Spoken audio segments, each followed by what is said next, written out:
네, 오늘은 출애굽기 12장 21절에서 마지막 절까지 우리 같이 말씀 보도록 하겠습니다. 제가 먼저 말씀 봉독합니다. 모세가 이스라엘 모든 장로를 불러서 그들에게 이르되 너희는 나가서 너희의 가족대로 어린 양을 택하여 유월절 양으로 잡고 우슬초 묶음을 가져다가 그릇에 담은 피에 적셔서 그 피를 문 임방과 좌우설주에 뿌리고 아침까지 한 사람도 자기 집 문 밖에 나가지 말라. 여호와께서 애굽 사람들에게 재앙을 내리려고 지나가실 때에 문 임방과 좌우 문설주의 피를 보시면 여호와께서 그 문을 넘으시고 멸하는 자에게 너희 집에 들어가서 너희를 치지 못하게 하실 것임이니라. 너희는 이 일을 규례로 삼아 너희와 너희 자손이 영원히 지킬 것이니 너희는 여호와께서 허락하신 대로 너희에게 주시는 땅에 이를 때에 이 예식을 지킬 것이라. 이후에 너희의 자녀가 묻기를 이 예식이 무슨 뜻이냐 하거든 너희는 이르기를 이는 여호와의 유월절 제사라. 여호와께서 애굽 사람에게 재앙을 내리실 때에 애굽에 있는 이스라엘 자손의 집을 넘으사 우리의 집을 구원하셨느니라 하라 하매 백성이 머리 숙여 경배하니라. 이스라엘 자손이 물러가서 그대로 행하되 여호와께서 모세와 아론에게 명령하신 대로 행하니라.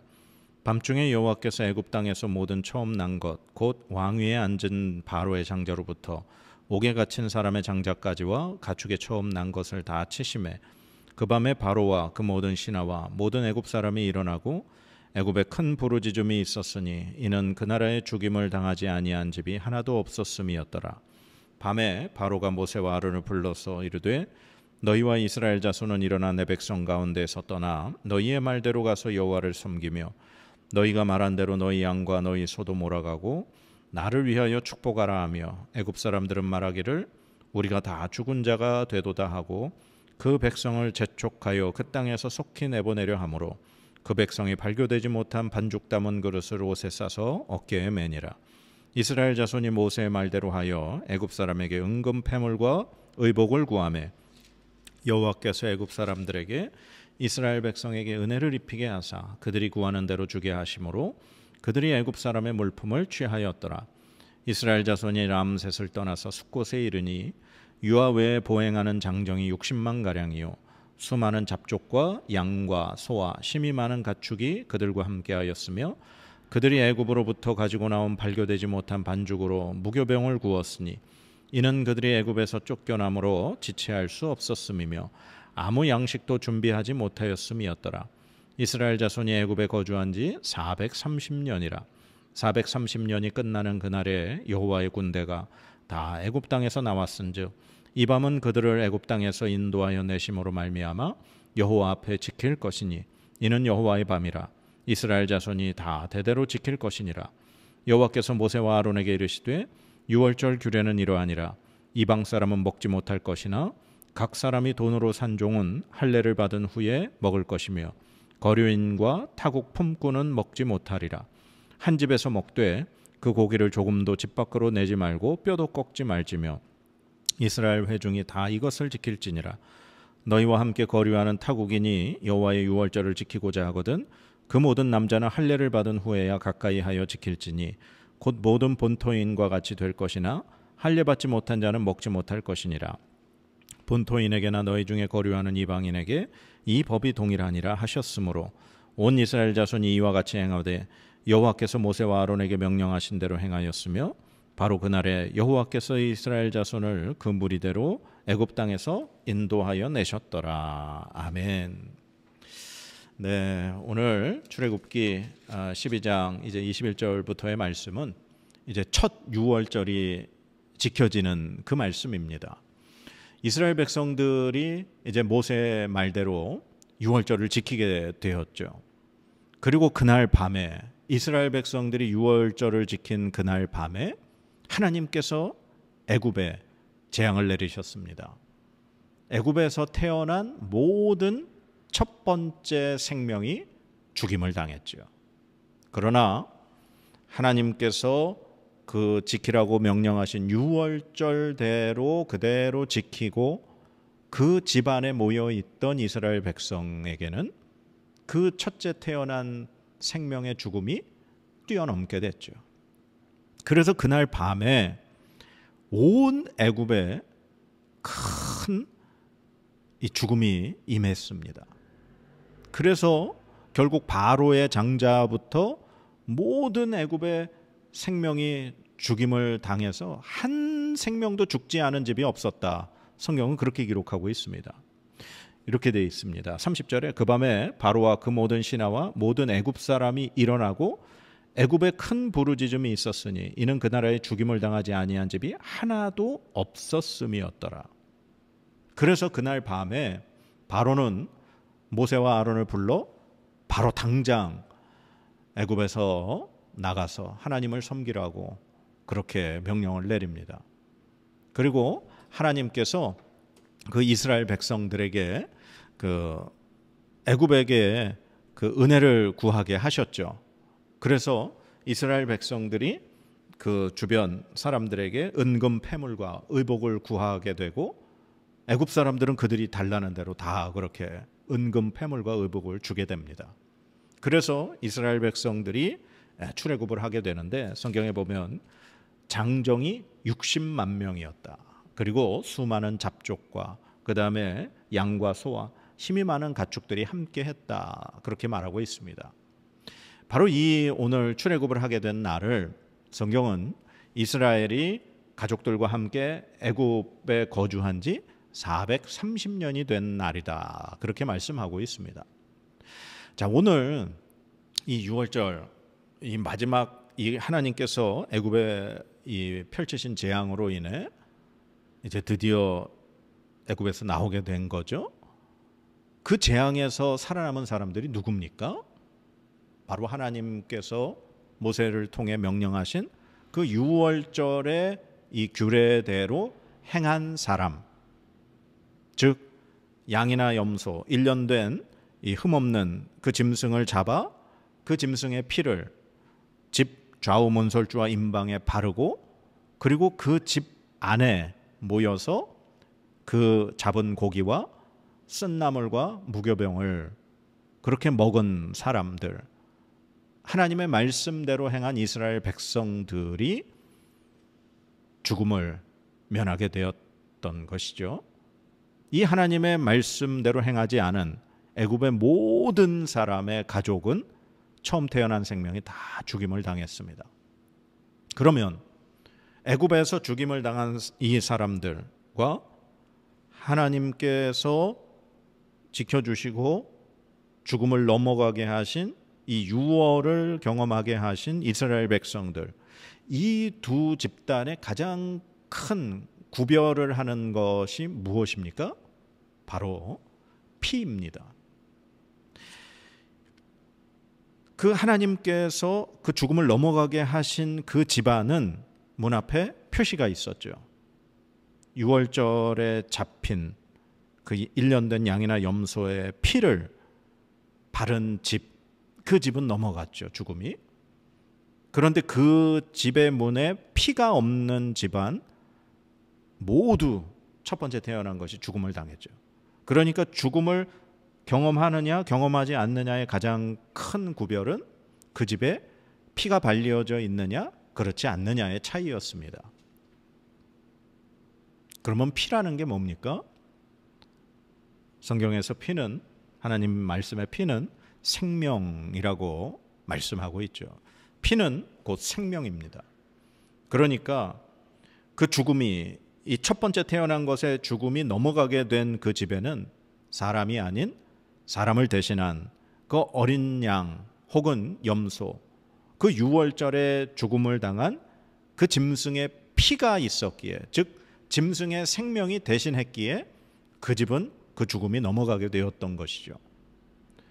이걸 바로 예수 그리스도께 연결을 하면 바로 예수 그리스도께서 모든 우리의 죄를 대신 지시고 그 십자가에서 피 흘려 죽으심으로, 즉 예수님의 죽음은 우리에게 생명을 대신 바쳐진 것으로 볼 수 있습니다.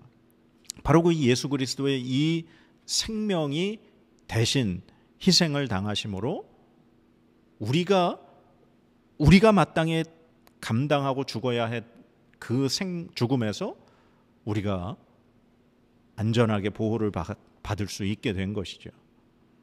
마치 유월절 그 짐승의 피가 발려져 있는 집안에 있는 사람이 안전했듯이 예수 그리스도의 그 십자가의 보혈이 믿음으로 인쳐진 자에게는 마지막 날 우리의 죽음이 넘어가게 되는 그것으로 우리가 이해를 할 수 있는 것입니다.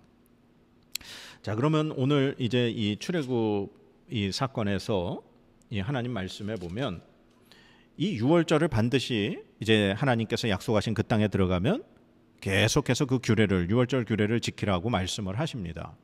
그런데 이 유월절 행사에 유월절 이 제사에 참여하지 못하는 사람에 대해서 이 43절부터 마지막 절까지 이렇게 설명을 하고 있습니다. 유월절 제사에 참여할 수 없는 사람을 성경에서는 어떤 사람들이라고 말합니까? 예, 말씀해 보면 이방인이거나 거류인이거나 타국 품꾼은 유월절에 참여하지 못한다. 그렇게 말하고 있습니다. 그러니까 이 이방인, 거류인, 타국 품꾼은 계속해서 이 성경에 나와 있는 설명을 이렇게 가만히 생각을 해보면 어떤 사람을 가르치느냐? 할례 받지 않은 사람이라는 겁니다. 그래서 만약에 그 사람들이 유월절에 참여하려면 어떻게 해야 되는가? 할례를 행한 후에 참여할 수 있다. 성경은 그렇게 말하고 있습니다. 48절에 이렇게 되어 있습니다. 너희와 함께 거류하는 타국인이 여호와의 유월절을 지키고자 하거든 그 모든 남자는 할례를 받은 후에야 가까이 하여 지킬지니 곧 그는 본토인과 같이 될 것이나 할례 받지 못한 자는 먹지 못할 것이니라. 아멘. 예. 그러니까 할례 받지 않은 사람이 유월절 제사에 참여하려면 반드시 할례를 한 후, 할례를 거친 후에 유월절에 참여할 수 있다라고 하나님 말씀하시는 거죠. 그러니까 유월절 참여의 조건은 할례가 되는 겁니다. 그러면 이 할례를 받는다라는 것은 어떤 의미일까요? 할례를 받는다라는 것은 하나님과 상관없는, 즉 하나님과 계약을 맺은 아브라함이라는 조상의 후예들, 바로 그들이 이스라엘 백성이죠. 그들이 하나님과 맺은 언약은 하나님만이 나의 하나님이 되신다. 그리고 하나님이 그의 후손을 하나님께서 인도하시고 하나님께서 약속하신 그 약속의 땅으로 들여보내셔서 살게 하시고 영원히 그들의 하나님이 되신다. 이게 하나님과 아브라함과 맺은 계약입니다. 약속입니다. 그래서 그 계약의 표시로 하나님이 아브라함에게 할례를 명하셨죠. 할례라는 것은 하나님의 약속받은 백성이라는 표시입니다. 그래서 그 표시가 없는 백성은 하나님과 상관없는 백성이 되는 거죠. 그래서 이 유월절이라고 하는 하나님께서 애굽에서 이스라엘 백성을 건지셔서 하나님께서 약속하신 그 약속의 땅을 들여보내기 위해서 행하신 이 놀라운 이 유월절 제사, 이것은 반드시 하나님과 약속한 약속의 백성만 참여할 수 있다라는 겁니다. 그래서 이방인이건 거류인이건 타국 품꾼이건 그들은 할례 받지 않은 하나님과 상관없는 백성들이기에 그들이 만약에 유월절의 제사에 들어오려면 할례를 받고, 즉 하나님과의 약속 안으로 들어와야만 유월절 제사에 참여할 수 있다라는 거죠.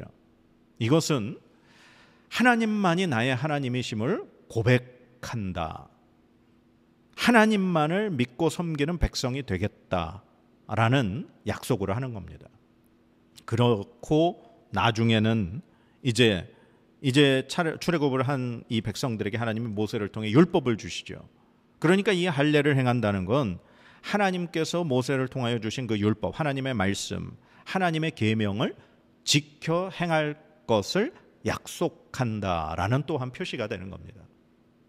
그래서 유월절 제사는 아무나 함께 참여할 수 있는 것이 아니라 하나님을 하나님으로 고백하고 하나님을 나의 이 신으로 하나님으로 인정하고 믿고 하나님의 말씀대로 살기로 작정한 사람들, 그래서 몸의 할례를 행한 후에만 이 놀라운 하나님의 구원의 은혜인 유월절 제사에 참여할 수 있다라고 하나님 말씀하고 있는 겁니다. 이건 마치 오늘날 교회에서 우리가 성찬에 참여를 할 수 있는 사람의 제한을 두는 것과 마찬가지죠. 우리가 성찬에 참여할 수 있는 사람이 어떤 사람입니까? 바로 세례교인 이상이죠. 세례교인이라고 하는 건 뭡니까? 바로 예수 그리스도를 내가 믿기로 고백하고 작정을 하고 결단을 하고 모든 교인들 앞에서 내가 그리스도를, 예수님을 그리스도로, 하나님의 아들로 믿습니다라고 인정하고 표시를 하는 것이 세례입니다. 그래서 예수 그리스도를 믿음으로 고백하고 그렇게 세례를 받은 사람만이 성찬에 참여할 수 있는 그 자격이 주어지는 거죠. 마치 할례를 받은 사람만이 유월절 그 행사에 참여할 수 있듯이 말입니다. 이 세례를 받는다라는 것, 아까도 말씀드렸지만 예수 그리스도께서 하나님의 아들이심을, 그리고 예수 그리스도께서 우리를 대신하여 십자가에서 죽으셨음을, 그리고 죽으신 그 예수님이 3일 만에 부활하셨음을, 그리고 부활하신 예수님이 하늘로 승천하셨지만 반드시 다시 이 땅에 재림하실 것을, 그리고 그 예수 그리스도를 통해서만 믿음으로 우리가 구원을 받을 수 있다라는 것을 믿고 고백한 사람이 받는 것이 세례죠. 그래서 세례받지 않고는 우리가 성찬에 참여할 수 없습니다. 성찬은 바로 예수 그리스도의 그 살과 피, 떡과 포도주를 먹고 마심으로 주님과 한 몸 되고 연합이 되어진다라는 그런 의식입니다. 마치 이 유월절이 어린 양의 피를 바르고 그 집안에서 그 고기를 불에 구워 먹고 그렇게 무교병과 쓴나물을 먹으면서 하나님께서 우리를 구원하실 것이라는 그 믿음으로 그 유월절, 그 죽음의 그 날 밤에 그 집안에서 나가지 않고 집안에 머물러 있는 것, 그리고 하나님의 그 말씀대로 행한 것, 그걸 통해 우리가 구원을 받아 애굽에서 탈출한다라고 하는 것, 그걸 믿음으로 고백한 사람들이 행하는 것이 유월절인 거죠. 자, 우리가 그 찬양 중에 그런 찬양이죠. 난 주 보혈 아래 있네, 그 피로 내 죄 사했네. 예, 우리가 예수 그리스도의 보혈 아래 있는 것이 마치 유월절 그 어린 양의 피가 발려져 있는 그 집안에 머물러서 죽음을 면하게 된 것과 같은 것입니다. 사랑하는 여러분, 여러분은 그리스도 보혈 안에 계십니까? 이건 가만히 생각해 보면 예수 그리스도의 보혈 아래 있다라고 하는 것은 단지 우리가 교회에 출석하는 것을 의미하는 것이 아닙니다. 마치 유월절에 참여하려면 이방인인 사람이 할례를 통해 유대인이 되어야만 하듯이, 그 할례를 통해 유대인이 된다라고 하는 건 하나님을 오직 유일하신 하나님으로 섬기고 믿고 하나님께서 하신 말씀대로 살아갈 것을 작정하고 그대로 행하는 것을 의미하는 것처럼 말이죠. 우리가 예수 그리스도 보혈 아래 있다라고 하는 것은 바로 예수 그리스도께서 우리를 위하여 십자가에 죽으셨음을, 그리고 부활하셨음을, 그리고 우리가 예수 그리스도를 통해서 영원한 생명을 얻게 됨을 믿고, 그리고 우리가 그걸 믿음으로 고백함으로 우리 안에 하나님께서 주신 성령 하나님과 함께 살아가는 사람, 그것을 의미하는 겁니다.